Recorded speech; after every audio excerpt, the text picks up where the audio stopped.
On many occasions, I have spoken about the need for representation of women in the judiciary and as members of the bar. Statistically, the number of women lawyers practicing across the country has increased manifold over the last few decades.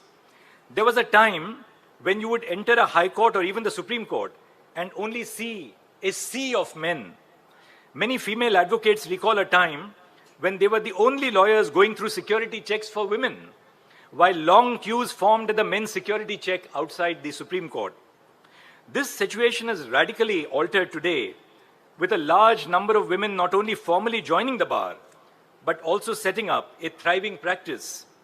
Recently, the Supreme Court designated 11 women as lawyers, as senior advocates, in one go, signaling the change in the demographic of our successful lawyers.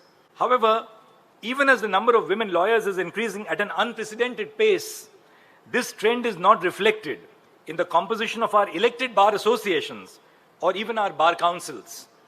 When there are no formal barriers to contesting elections and the number of women lawyers is increasing, the question that arises is, why are more women not contesting and winning elections to bar associations or bar councils?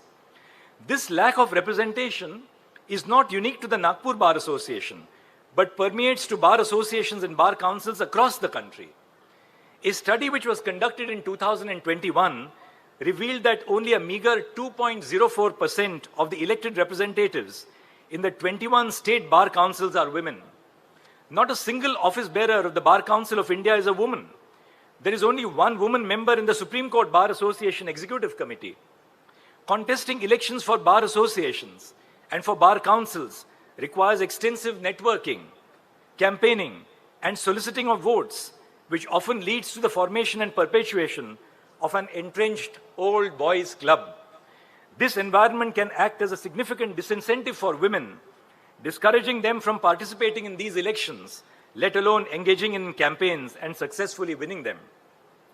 It is not enough to remove formal barriers to women lawyers contesting elections. It is the responsibility of the existing male office bearers to not only encourage and support women lawyers who stand for election, but also make the environment conducive for them to stand a fair chance. I'm optimistic that the Nagpur Bar Association, with its glorious history of fostering social change, will take proactive measures in this direction. I also urge all the women advocates in the audience to assert their position in the Bar Association, come forward, contest elections, and hold positions of responsibility.